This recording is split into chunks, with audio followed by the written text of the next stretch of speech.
والصلاة والسلام على نبيه المصطفى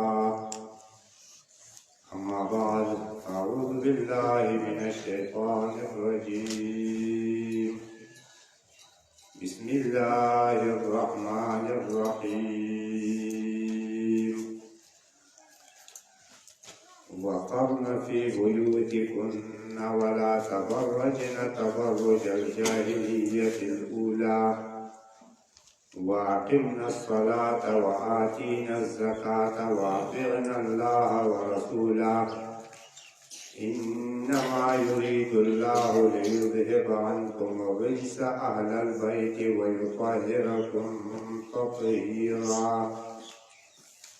واذكرن ما يتلى في بيوتكن من آيات الله والحكمة إن الله كان لطيفا خبيرا.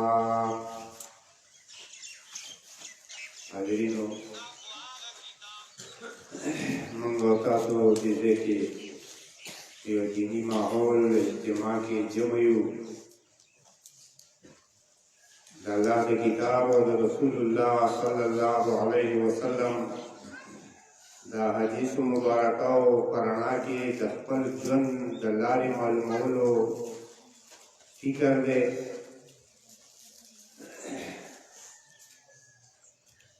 ځکه زموږ د ژوند مقصد چې دی هغه د الله بندګي ده او الله د خپلې بندګۍ طریقه موږ ته د قرآن کریم او د رسول الله صلی الله علیه وسلم د حدیث مبارکو په شکل کې پرېښودې ده او دا زموږ د ژوند مقصد دی. یو زموږ د ژوند ضرورتونه دي، ضروریات دي. ضروریات په خپل ځای دي، هغه به موږ د ضرورت د حده پورې کوو. خو هغه نوکري ده، هغه تجارت دی، دوکانداري، زمینداري، دا ټول زموږ د ژوند ضرورت دی. دا ضرورت به کوو و د ژوند مقصد دغه نه دی. موږ د ژوند هغه کوم ضرورت چې دی هغه مو مقصد ګرځولی دی. سهار کېږه د ماښامه پورې هم صرف دغه فکر دی، څه به ګټم، څه به خورم، څه به اغوندم. دا د ژوند مقصد نه و. د ژوند مقصد الله موږ ته په خپله ویلی دی وما خلقت الجن والانس الا لیعبدون. ما خو د انسانان پیریان د خپلې بندګۍ لپاره پیدا کړي دي. ما اريد منهم من رزق، زما مقصد دا نه دی چې دوی به مال رزق کړي.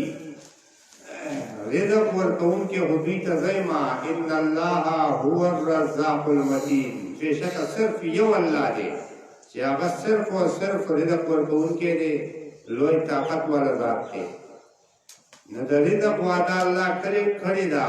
هلې ځلې د هغې لپاره حرکت، محنت په جایز طریقه به انسان کوي، خو مقصد د ژوند به دغه دی. مقصد د ژوند به څه د زندګۍ په هره شعبه کې دا کتل چې ماله کم جایز دي، کم ناجایز دي، کم کول پکار دي، کم نه کول پکار دي. د دې فکر د لاندې که موږ زمینداره کوو دا به هم عبادت دي، که تجارت کوو دا به هم عبادت دي. نبی علیہ الصلوۃ والسلام فرمائی التاجر الصدوق الامین. یو سړی تجارت کوي، ځان له مزدوري کوي، رښتیا وایي، امانتدار دی، یعنې د الله د حکمونو پابندي ساتي په خپل تجارت کې. د ده مقام نبی علیہ السلام وایي د انبیاو، صدیقینو، شهداو سره مقام دی. کوي ځان له دنیا ګټي خو فکر د آخرت ورسره ساتي، په جایزه طریقه باندې کوي، د شریعت د اصولو د لاندې کوي، الله له اوچت مقام ورکوي.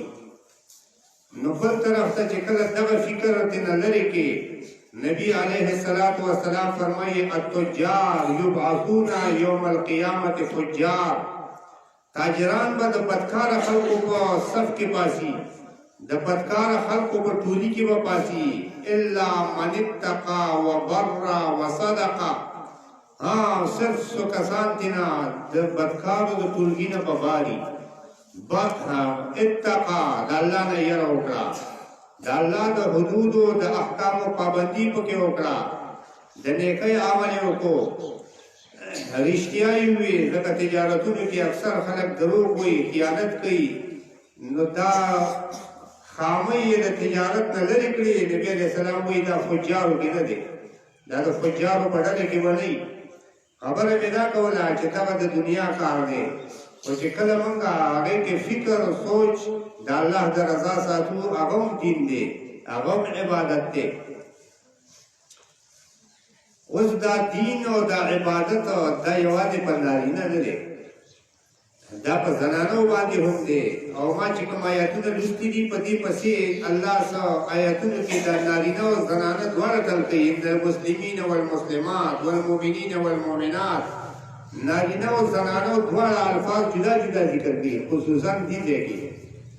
نور د شریعت قانون دی چې الله لفظ د نارینه ذکر کوي، زنانه ورسره په حکم کې مرادي اقیم الصلاة و آتوا الزکاة، دا د نارینه الفاظ دي چې دي زنانه مراد ده ورسره، ځکه هغه تابع ده. نو حکم د شریعت یوازې نارینه ته نه دی، زنانه ته هم دی. د زنانو ځان له خپل د ژوند د تېرولو څه خصوصي مسایل کې احکام دي، قرآن کې هغه شته، هغه به زنانه خصوصي طور ځان له زده کوي، معلوموي به. څه احکام د نارینه او د زنانو شریک دي، هغه شریک به هم زده کوي. اوس دا زده کړه به په څه باندې کېږي؟ زده کړه په خوبونو لیدلو نه کېږي چې زه به څه خوب وینم. زده کړه په دې نه کېږي چې زه به ځان له څه سوچ فکر د ورځې کوم او د ژوند څه طریقه به د هغې نه جوړوم. زده کړه دا نه ده چې مشرانو موږ ته څه طور او طریقې پرېښي دي، موږ د هغې صفایي او چاڼ نه دی کړی چې دا چېرته هندواني طریقې دي، دا یې ځان له جوړې کړي دي، یا دا د دین طریقې دي. دا دین نه دی. خپل طور او طریقې، خپل رسم و رواج، خپل د ژوند د تېرولو څه آداب چې د مخکې نه چېرته پاتې دي، نو دې کې سوچ پکار دی.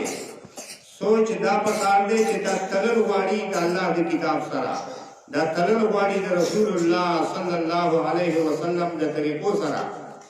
که د الله په کتاب په ټول برابري، د نبي علیه السلام د احادیثو په ټول برابري، دا دین دی، دا ټیک دي، دا هر چا چې درته ویلي دي. که مشرانو نه درته پاتې ده نو هم ټیک ده، که د بل چا نه دې اورېدلي نه هم ټیک ده. خو که چېرې خبره دې واورېده، عمل کې د مخکې نه را روانه ده، خو د هغه په دې ټول برابر نه ده، دغه خبره په دیوال ویشتل غواړي.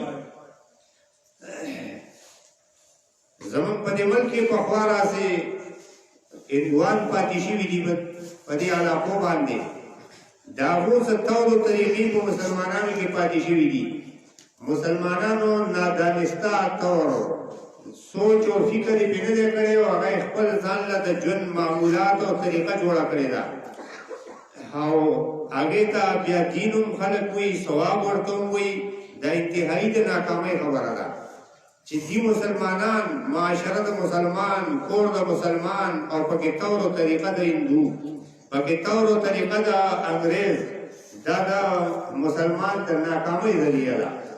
مسلمان دومره بې همته دی چې دی خپل دین وګوري، دی د خپل د ژوند د طریقو د تېرولو طریقه معلومه کړي او په هغې باندې خپل ژوند تېر کړي.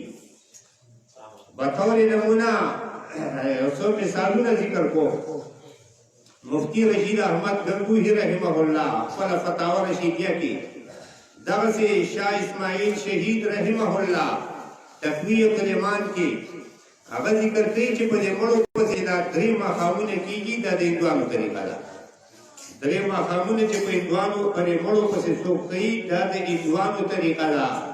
او زموږ د مسلمانانو کې ښه او بعضې علاقو کې باقاعده په اهتمام سره او خصوصا په دې کې به حلوا پخېږي او د هغې دپاره یې دا جوړه کړې ده چې دا لړمي حلوا ده. لړم راځي مړي ده په دې حلوا کې دخلي، نو هغه حلوا خو ستا خېټې ته لاړه او لړم به په بل ځای کې. دا ښکلې ملازمه ده، ښکلې طریقه ده.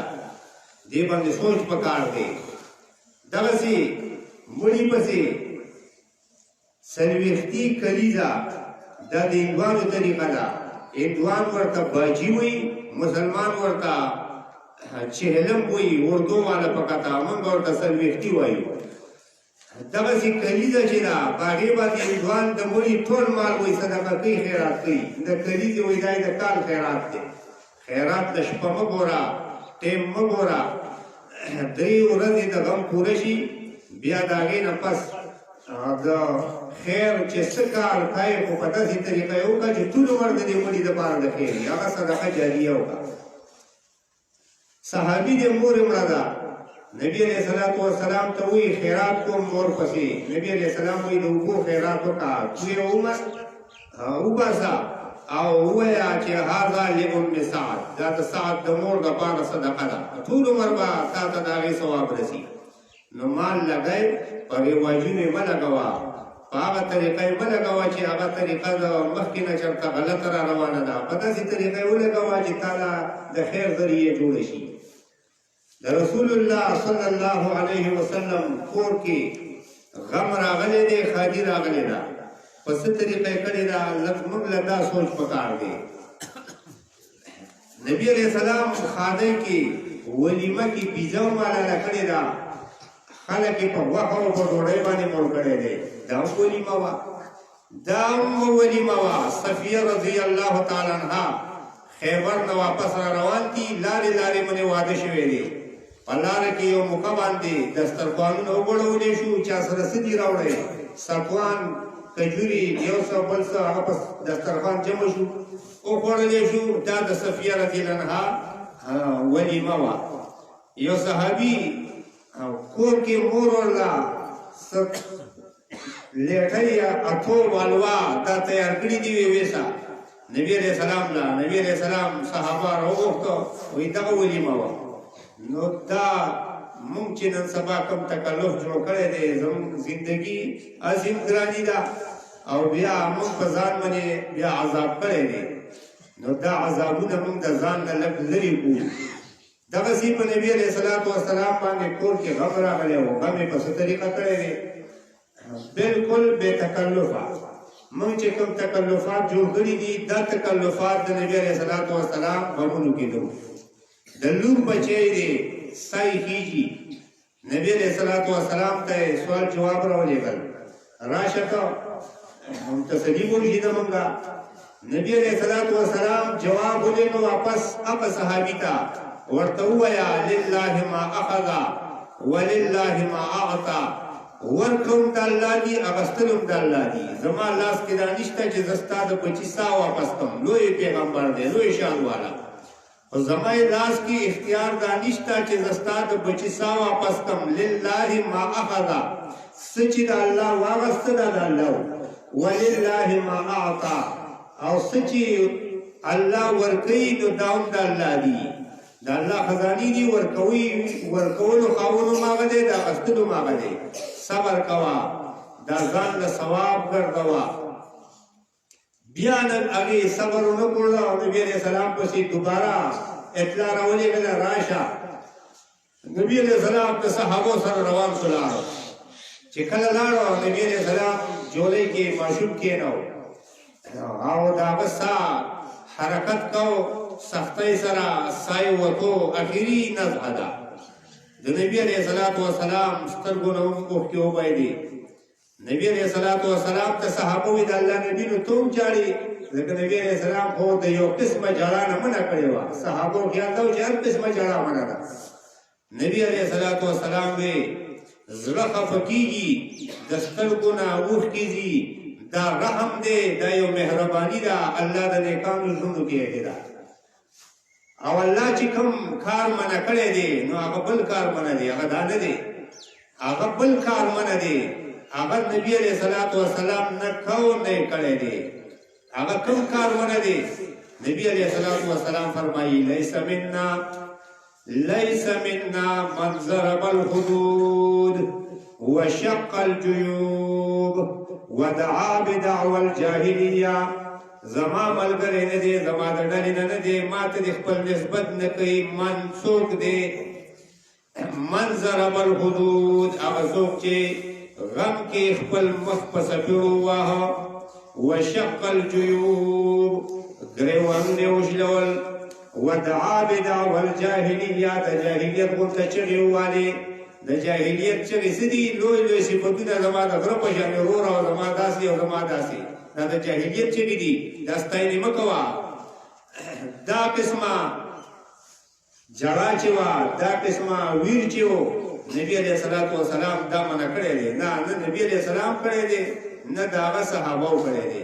خو راشه وګوره کومې زنانه چې د نبي علیه السلام په دې تعلیم باندې ښایسته وي، په دې تربیت باندې ښایسته وي، د هغې حال څه دی؟ د هغې حال څه دی؟ ماشوم کور کې بیمار دی، پلار یې نشته، په سفر چېرته بار تللی دی، بار دی د کوره، ماشوم په دې منځ کې ساه وتلی دی. د ماشوم مور کور کړي ته وایي چې تاسو به ګورې ال نه وایې پلار ته، زه به ورته لمبې ال ویم، تاسو ورته ال نه وایې.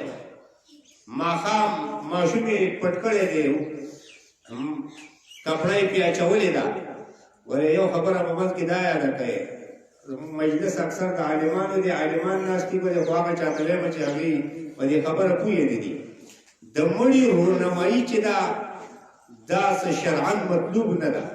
بعضې خلک د مړي مخ پټول بد ګڼي، مخ پرې نه پټوي. نبي علیه السلام چې وفات شوی و نو مخ باندې کپړه پرته وه، ابوبکر رضی الله عنه راغی، د مخ نه یې کپړه لرې کړه، مخ یې ورله بربنډ کړو. پته دا لګي چې طریقه دا وه چې سړی وفات شو مخ ورله پټ کړه. هر څوک خاص خپل ګوري نو د کتو منع نشته، خو د مړي کتل ثواب هم نه دی. ګورې زموږ خلکو یو غلط رواج دی دا، وایي د مړي په کتو کې ثواب دی، نو بس دې ثواب دپاره بیا ټیل دی. نو دا ټیل بیا څنګه دی؟ په جوړ کې مړی په ډاګ کې ایښی، تاسو ته قصه خبره معلومه ده. زنانه پرې راپڼ شوې نو دومره ډېرې جمع شوې چې هغه کډر ولاړ دی، کډر لینټر مات شو. نو زما په خیال د وړو نه د لسو پورې دومره مړي پکې نور شو، څو کاله وشو، څه وخت دومره نه دی چې په جوړ کې. نو خبره مې دا کوله چې دا زموږ یو رواج دی چې مړی کتل ثواب دی، خو بلکې راشه وګوره د مړي کتل بعضې ګناه دی. کم مړی دی؟ کم مړی چې د کمې زنانه سره یې په ژوند باندې نکاح روا کېدی شي، چې د دې محارم نه دی، پلار یې نه دی، ورور یې نه دی، زوی یې نه دی، نوسی یې نه دی، دارنګې نیکه یې نه دی، رواره او خوریه یې نه دی. داسې نارینه چې په ژوند ورسره د ده نکاح کېږي، د دې مړي کتل دې زنانه لره ناجایز دي، حرام دي.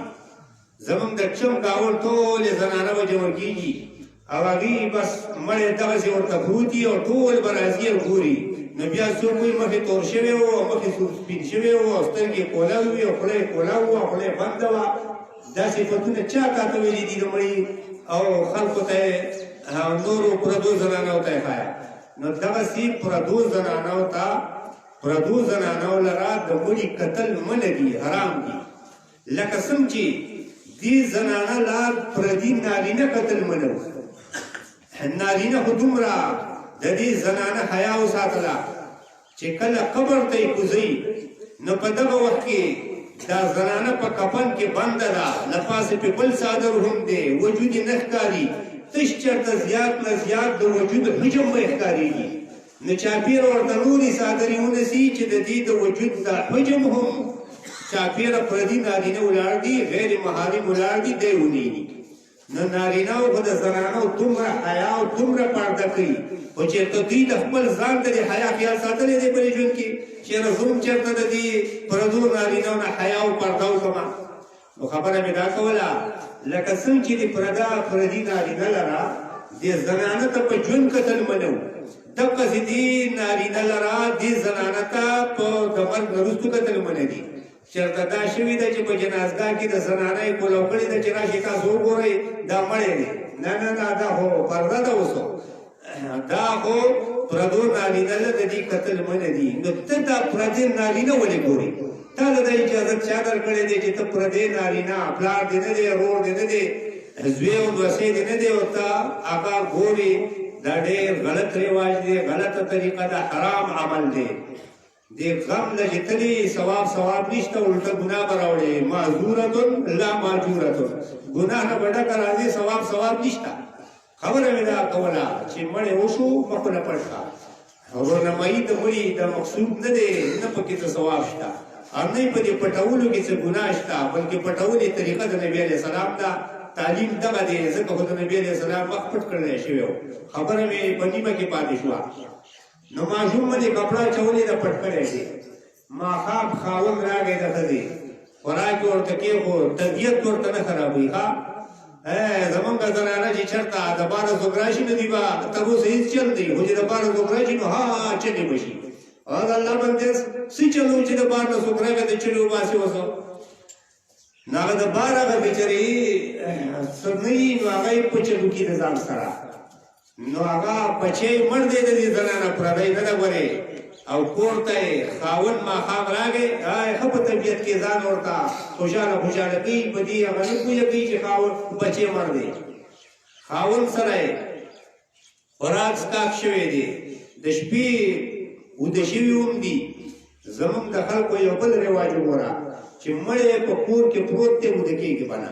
دا چا ویل دي؟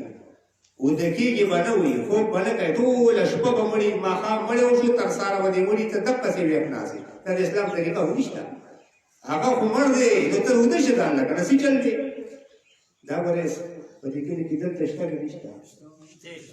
په بعضې علاقو کې داسې نه که چې ورته څه خبره وکړم او دلته نه ضرورت بیا نشته. او دا زمونږ د خلکو رواج دی چې مړي ته به شپه رڼا یې او ټوله شپه به ورته ناست وي، رڼا به ورته بله یې، څه ضرورت دی؟ هغه خو هسې ساعت یې اخیستی شوی ځان له وده شه.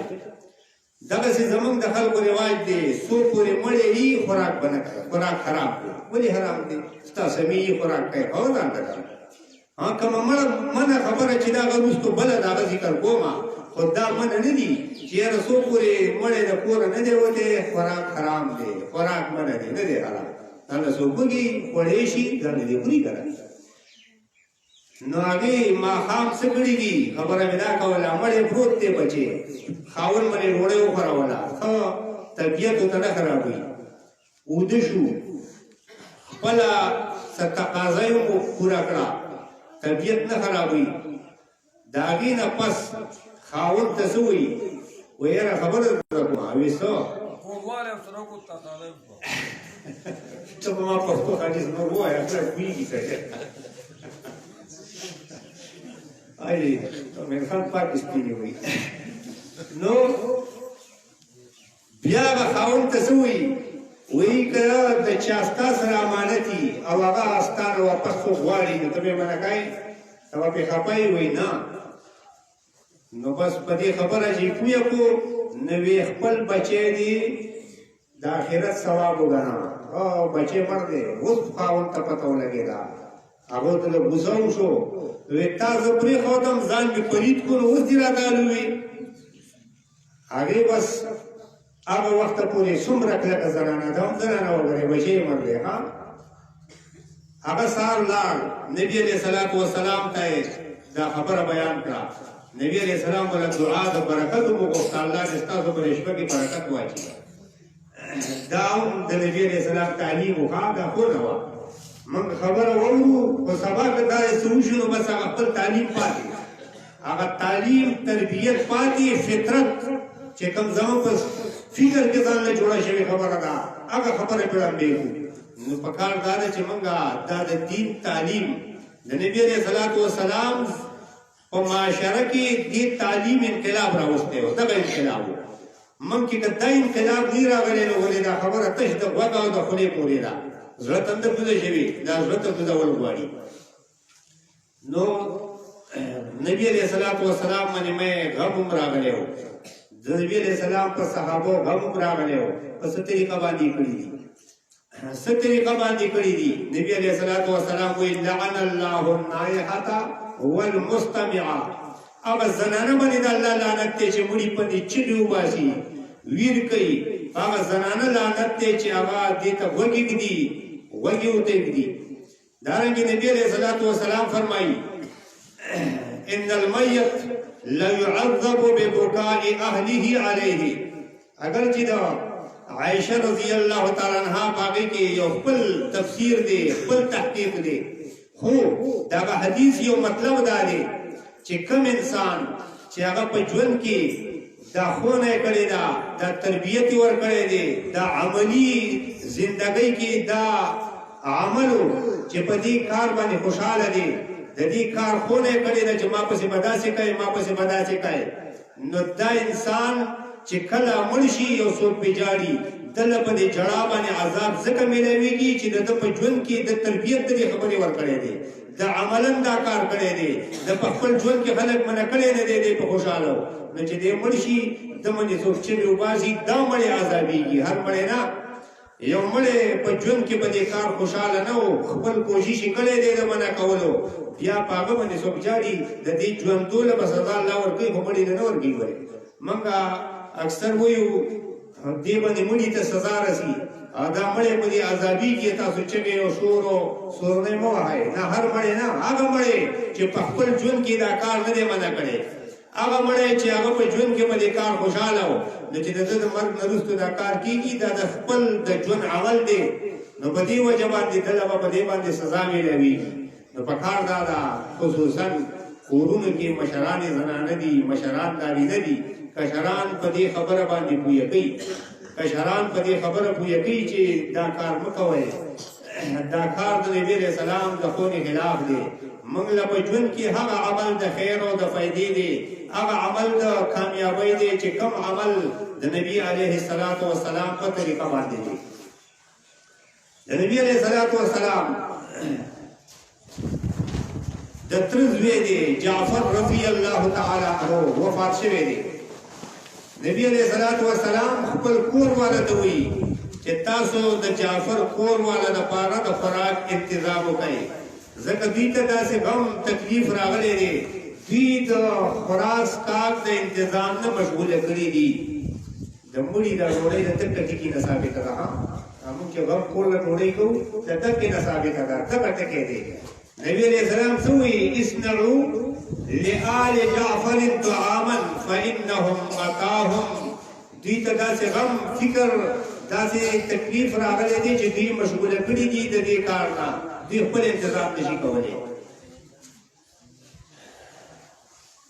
نو موږ له پکار ده چې موږ دغه کار وکړو نه دا چې په خپل کور کې هغې دپاره د میلمنو دپاره اعلان کېږي باقاعده په جنازه کې میلمانه به نه ځي دا اعلان تا چا ویلی دی چې اعلان کوه چې میلمانه به دي دا ستا میلمستوب له نن راغلي دي دا دلته نن راغلي دي د مړي د جنازې دپاره جنازه یې وکړه څوک ځان له په خپله مخه ځي نه ځي به انشاءالله زموږ مشر محترم مهما استاد هغه راورسېدو تفصیلي خبره به هغه کوي ما چې کوم آیتونه تلاوت کړي وو دې کې الله تبارک وتعالی نبی علیہ السلام بیبیانو ته یو خونه ذکر کړي په دا خونه د نبی علیہ السلام بیبیانو دپاره یوازې نه وه دا د ټولو مؤمنانو دپاره ده او هغه دا ده چې الله تبارک وتعالی فرمایي تاسو په خپل کورونو کې په عزت پاتې شئ د جاهلیت په طریقه باندې د ښایست سره د کورونو نه بار مه وځئ کورونو کې تاسو ته به د الله کتاب ویلی کېږي دغه د الله کتاب په کورونو کې وایئ دغه د الله کتاب ځان له د خپل ژوند مشغله جوړه کړئ الله دې موږ له د خپل کتاب ته صحیح زده کړې د عمل کولو توفیق راکړي واخر دعوانا الحمدلله رب العالمین